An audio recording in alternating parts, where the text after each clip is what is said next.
Hello mga bossing! Welcome back sa my channel.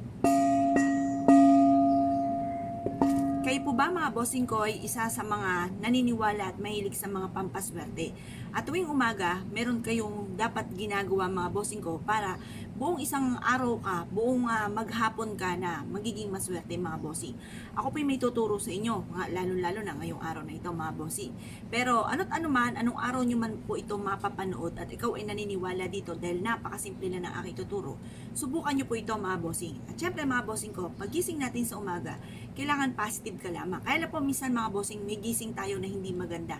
May para bang wala ka sa mood, parang may toyo ka, naiinis ka kaagad mga bossing. Or kaya kayo ay natulog pero parang hindi kayo natulog, parang hindi kayo nagpahinga. Parang ikaw ay pagod mga bossing kahit kakagising nyo lamang. Kayo po ba nakaranas ng ganyan? Ako mga bossing nakaranas ng ganyan, lalo na kung marami akong panaginip or kaya parang hindi ako makakatulog mga bossing. Pagising ko, mainit ang aking ulo. At parang hindi ako nagpahinga mga bossing kasi parang pagod ako mga bossing. Yung mga ganun mga bossing. Ngayon pa mga bossing, subukan nyo po itong gawin. Bukod po sa panalangin mga bossing bago kayo umalis sa inyong tahanan at saka pagkagising po ninyo, magtapon ng mga kamalasan, harap po kayo sa may silangan at subukan nyo po ito. Para mas maging magaan yung daloy ng swerte. Buong araw kayo na suswertein mga bossing. Puro swerte ang darating at walang kamalasan. Kaya kung kayo pinaniwala at nais po itong gawin, ang bidyong ito ay para po sa inyo. Ngayon po mga bossing, habang pinapanood niyo po itong ating bidyong ito mga bossing ko, smile po kayo mga bossing, bawal po ang nakamangot. Bawal ang nega mga bossing. Dahil kapag sa umaga, sinimulan nyo po ng nega, isang linggo po yan mga bossing. Kaya kailangan kayo po sa umaga sisimulan ng pagiging positibo. Ngayon, pagising ninyo, kasi hindi naman natin gusto po yan. Pagising po ninyo, hindi maganda yung mood po ninyo. Ang gawin nyo, harap kaagad kayo sa may silangan. Itapon ng mga kamalasan at kayo po uminom-inom ng kape mga bossing para magising-gising ang ating pong diwa. Bawal po tayo magkatoyo, bawal po tayo na tamarin mga bossing. Kailangan tayo po ay, lalo-lalo na kung maraming naasa sa atin at marami tayong pangarap sa buhay, bawal tamarin mga bossing. Ngayon pa mga bossing, para po tayo buong araw na maging masagana, maging masaya, maging positibo, magdasal po ng team harap po sa may silangan. Tinatapon ko na lahat ang kamalasan ko at huwag ko na muling babalik pa. Lahat ng mga pangarap ko ay smooth kong makakamtan. At ngayong araw na ito ay siksik-liglig at aapaw at napakaraming biyaya ang dadaloy sa akin. Ganun po mga bossing, ibukas sa inyo pong bibig ang mga magagandang salitain.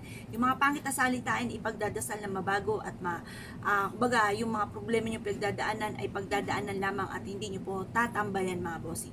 Ngayon pa mga bossing, bukod po dyan sa araw-araw kong tinuturo, araw-araw tayo nagla-live mga bossing, subukan nyo rin po ito mga bossing. Kung ikaw po ay pupunta sa inyo po negosyo, kung kayo po ay tataya, bago kayo tumaya, gawin niyo po muna ito, or kaya po kayo po ay merong nirarakit, halimbawa nag-aahinti ka ng lupa, nag-aahinti ng sasakyan, yun nga po ng sasakyan, or kung ano man po yung binabay and sell po ninyo mga bossing, subukan niyo po ito mga bossing, para kayo ay swertihin, buong araw kayong maging maswerte.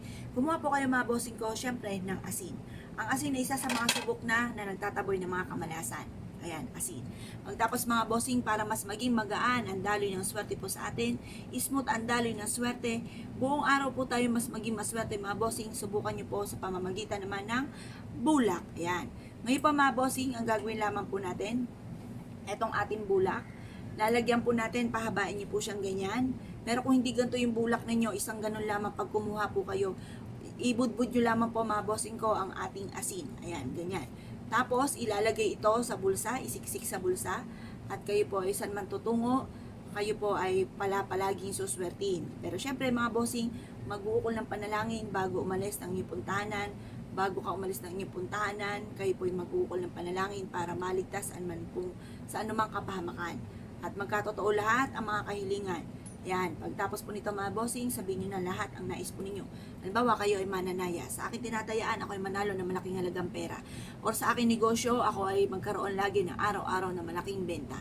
Ako pa mga bossing, kapag halimbawa, nag-wish ako na parang basta ko lang binukas sa bibig ko, na hindi po nanggagaling sa puso mga bossing, hindi rin po natutupad ang aking mga kahilingan.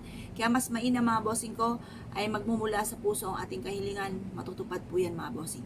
Ngayon pa mga bossing, Kung kayo pinaniniwala at nais po itong gawin, kayo po ay mag-wish na ng todo-todo, wag na kayong mahiya pa. Dahil yan po mga bossing ko, ang kahilingan ay walang bayad. Pagtapos nyo pong mag-wish, wala pong maniningil po sa inyo po. Yan po ay libreng mangarap mga bossing. Ngayon po mga bossing, isiksik sa inyo pong bulsa at susundan po kayo ng swerte saan man kayo magtungo. Kaya kung kayo pinaniwala at nais nyo po itong gawin, asya mga bossing, good luck po sa inyo po lahat.